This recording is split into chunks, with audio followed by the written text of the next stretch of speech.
My name is Savannah Reed. At my niece's wedding, a coordinator stopped me at the entrance and said, "Your sister asked you to use the service door." I thought she was joking. She wasn't. More than 200 guests were walking through the front entrance. I was being sent through the back. When I asked why, she looked embarrassed, then quietly said, "She said some guests might be confused." I smiled. I said nothing.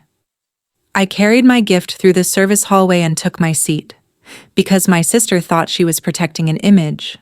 What she didn't know was that 4 days later, a forgotten box from Grandma's attic would be opened, and after that, nobody in the family would ever look at me the same way again.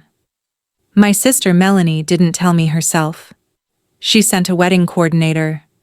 I still remember the woman's apologetic smile. "Ms. Reed, your sister asked that you use the service entrance." For a second, I thought there had been a mistake. Then I saw the way she avoided eye contact. There was no mistake. I was being hidden. And somehow, that hurt more than if Melanie had said it herself. I asked one question. "Why?"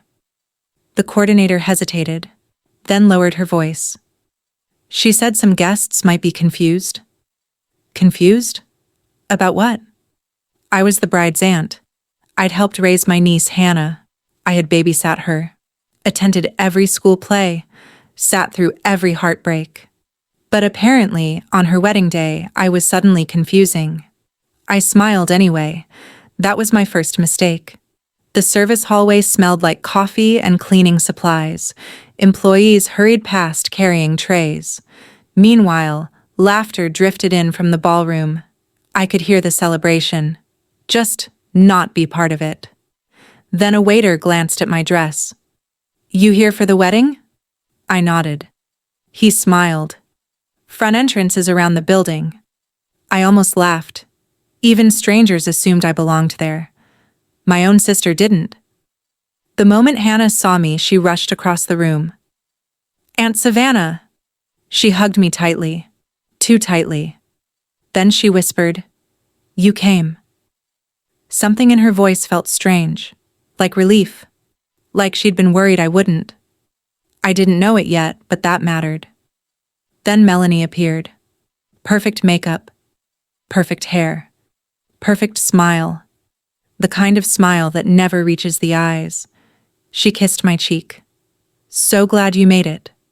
I looked at her, really looked at her. No apology, no explanation, nothing. As if sending me through the back door was completely normal.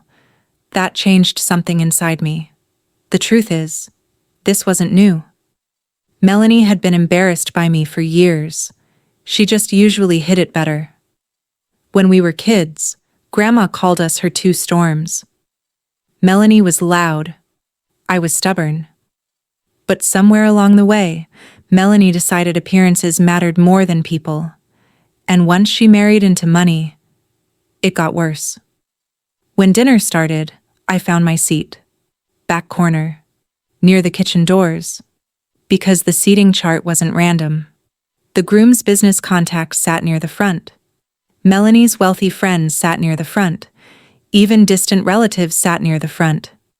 I sat beside people I'd never met. That wasn't an accident. Halfway through dinner, Melanie stood to give a speech. Everyone smiled. Everyone listened. Then she started talking about family, the importance of family, the strength of family, the sacrifices family makes. I nearly choked on my wine, because nothing sounds stranger than a hypocrite talking about loyalty. Then I noticed something. An empty chair near the dance floor. Grandma's chair. She'd passed away 6 months earlier. Nobody sat there, not even by accident. For the first time all night, Melanie looked uncomfortable. Then Hannah followed my gaze, and quickly looked away. The wedding ended. The guests left. Life moved on. Or so everyone thought. Then 4 days later, my cousin Rachel called. Her voice sounded breathless. "Nana's storage unit is finally being cleared out." I nodded. Grandma had rented it for years. Okay? Silence. Then Rachel said, "There's a box in there with your name on it." I sat upright. Because Grandma labeled everything. Everything. And suddenly, the service door didn't feel important anymore. The box did. The next morning, I drove to the storage facility. Rachel was already there. So was my uncle Dennis. The manager rolled out a dusty cart. And there it was. A plain cardboard box. Nothing special. Except for the handwriting. Across the front, in black marker, Grandma had written, "For Savannah. Not family, not children, not open together. Just my name." And suddenly, everyone in the room noticed it too. 20 minutes later, Melanie showed up. Because she'd ignored every conversation about the storage unit for months. Now suddenly, she was interested. Very interested. She stared at the box, then smiled. "Oh, that's probably old recipes." Rachel looked unconvinced. So did I, because Grandma had never stored recipes in a locked unit. Something felt off. The box was sealed. Not taped. Locked. A small brass lock. Then I remembered something. 3 years earlier, Grandma handed me a tiny envelope. "Keep this safe." I hadn't thought about it since. My stomach tightened, because that envelope was sitting in my desk drawer at home, and inside was a small brass key. On my drive home, my phone rang. Hannah, the bride. She sounded nervous. Mom's acting weird. Because Hannah rarely criticized her mother. Then she asked, "Did Grandma leave you something?" I looked at the box on my passenger seat. I wondered why everyone suddenly cared. That evening, I unlocked the box. The key fit perfectly. Click. The lid opened. Silence. No jewelry, no money, no valuables, just notebooks, stacks of them. Years worth, Grandma's journals. And suddenly I understood why she'd trusted me. Because I was the only person in the family who actually listened when she talked. I opened the first journal. The entry was dated 15 years earlier. Then I saw my name. My name. Grandma had written about everyone, but page after page mentioned me. Interesting. Because she wasn't describing events. She was describing character. What she observed. What she worried about. Who she trusted. And who she didn't. Then I found something recent. Only 8 months old. A journal entry about Hannah's engagement party. My pulse quickened. Grandma wrote, "Savannah stayed after everyone left and helped clean. Melanie left first." Simple sentence. Except it wasn't alone. There were dozens like it. Dozens. Patterns. Observations. Comparisons. And they all pointed in the same direction. Then I found an entry from 10 years ago. The day Grandma sold her antique booth business. Interesting, because I'd completely forgotten that day, but Grandma hadn't. According to her notes, Melanie spent weeks arguing over how the money should be used, while I kept telling Grandma it was her decision. That memory hit differently now, especially because Grandma recorded everything. Everything. Then I noticed a gap. 3 journals were missing. Not misplaced. Missing. The numbering jumped.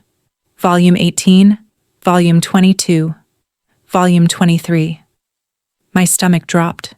Because Grandma was obsessive about organization. Books didn't simply disappear. Someone had taken them. The box became a mystery. That night Rachel called. Her voice was shaking. "Savannah." I sat up immediately. "What happened?" Silence. Then she said, "I found security footage from the storage facility." My pulse jumped, because apparently someone had visited Grandma's unit 2 months before her death. Someone in our family. Someone who wasn't supposed to be there. And when Rachel told me the name, everything changed. Melanie. Rachel barely whispered it. For a moment, I thought I'd heard her wrong. My sister? The same sister who acted completely uninterested in Grandma's storage unit? The same sister who said everything inside was probably junk? I sat in silence. Then Rachel added, "She went there twice." That was the first time I felt genuinely uneasy. The footage showed Melanie entering the facility almost 2 months before Grandma passed away. Then again, 3 weeks later. Both visits lasted less than 15 minutes. She didn't bring boxes. She didn't remove furniture. She went directly to Grandma's unit and left. Rachel sounded confused. I wasn't. Because people don't make secret trips for no reason. The next day, Hannah called again. This time, she skipped the small talk. "Aunt Savannah, was Grandma upset with Mom before she died?" I froze. "Why would you ask that?" Silence. Then Hannah answered, "Because they fought." My stomach tightened. Nobody had ever mentioned a fight. Not once. According to Hannah, the argument happened after her engagement dinner. Grandma left early. Melanie followed her outside. The conversation became heated. Guests noticed, but nobody heard exactly what was said. After that night, they barely spoke. I remembered the tension. I just never understood why it existed. Until now. That evening, I returned to the journals. Page after page revealed things I had never known. Grandma wasn't recording family memories. She was recording concerns, patterns, disappointments, broken promises. The deeper I read, the more one name kept appearing. Melanie. Not with anger, with sadness. That somehow felt worse. One entry described a community fundraiser. Grandma wrote that Melanie publicly accepted credit for work she hadn't done, then allowed people to assume she organized the entire event. In reality, volunteers handled almost everything. Grandma wrote only one sentence afterward. "Recognition matters less than honesty." I read that line 3 times. I visited Uncle Dennis. At first he didn't want to talk. Then he sighed, and finally admitted something. "Your grandmother worried about appearances." I frowned. "Grandma?" He shook his head. "No. Melanie." That answer explained more than he realized. Dennis remembered something else. 3 months before her death, Grandma complained about missing notebooks. At the time, everyone assumed she misplaced them. Now that explanation seemed ridiculous. Grandma labeled everything, color-coded everything, tracked everything. She didn't lose entire journals. Someone removed them, and everyone was starting to realize it. Then Hannah asked to meet me. We sat at a coffee shop near her apartment. She looked exhausted. Newly married, but exhausted. Then she said something unexpected. "I don't think my mom wanted me spending time alone with Grandma." I stared at her, because that was new. Very new. Hannah wrapped both hands around her coffee cup. Then quietly said, "Grandma tried to tell me something last year." "What?" She swallowed. "I never found out." According to Hannah, Grandma had asked her to visit alone. No parents, no interruptions, just the two of them. The visit never happened, because Melanie canceled it, at the last minute. And suddenly a question wouldn't leave my mind. What was so important that Grandma wanted to say it privately? And why was Melanie so determined to stop it? 2 days later, I received a call from a woman named Evelyn Parker. I recognized the name immediately. She had been Grandma's closest friend for nearly 30 years. We hadn't spoken since the funeral. Her voice sounded hesitant. Then she asked, "Have you started reading the journals?" My heart skipped, because she sounded like she already knew the answer. I drove to Evelyn's house that afternoon. She welcomed me inside, made tea, then sat quietly for a long moment. Finally, she said, Your grandmother was worried. I nodded. I know. Evelyn shook her head. No, Savannah. You don't. There was something in her expression that made me sit up straighter. Evelyn explained that Grandma became increasingly careful during her final year. Not afraid. Careful. She began making duplicate notes, keeping calendars, recording conversations after family gatherings, not because she expected money disputes, because she expected denial. That sentence stayed with me. Expected denial. Then Evelyn stood and walked toward a bookshelf. My pulse quickened. She returned holding a worn blue notebook. I had never seen it before. She left this with me. I stared at it, because the cover carried a familiar label, Volume 21, one of the missing journals. I opened it carefully. The first pages were ordinary. Family dinners, birthdays, church events. Then the tone changed. Grandma began documenting arguments, promises, conversations she didn't trust people to remember honestly later. One name appeared more than anyone else's. Melanie. Again. And again. And again. Then I found an entry written 11 months before the wedding. My stomach tightened. Grandma described a conversation with Melanie about guest appearances, social status, family image. Then one line stopped me cold. Melanie worries too much about what strangers think and too little about what family feels. I read it twice, then a third time, because it sounded exactly like the woman who sent me through a service door. The next pages finally revealed what happened after Hannah's engagement dinner. The argument. The one nobody explained. According to Grandma, Melanie wanted certain family stories kept quiet around the groom's relatives. Stories she thought were embarrassing. Stories involving me. Stories involving our childhood. Grandma refused. That argument lasted nearly an hour, and after that night, nothing was the same. I showed Hannah the journal entry. She cried. Not dramatically. Quietly. The kind of crying that comes from disappointment. Then she whispered, she was ashamed of us. I didn't answer, because I couldn't honestly disagree, and that realization hurt both of us. Evelyn wasn't finished. She opened a drawer beside her chair, then pulled out another notebook, Volume 20, the second missing journal. My hands actually trembled, because now there was no doubt. Grandma hadn't lost them. She deliberately placed them with people she trusted, people outside Melanie's reach. Near the back of Volume 20, I found an entry dated 6 weeks before Grandma died. It wasn't about money. It wasn't about possessions. It wasn't about inheritance. It was about trust. Grandma wrote, if anyone ever wants to understand this family, don't watch who speaks the loudest. Watch who shows up when nobody is watching. Then she listed names. Family members, relatives, grandchildren. And beside every name, she wrote private observations. When I reached my own name, I stopped breathing. Because Grandma had written something I never expected. Something that explained why she trusted me with the records in the first place.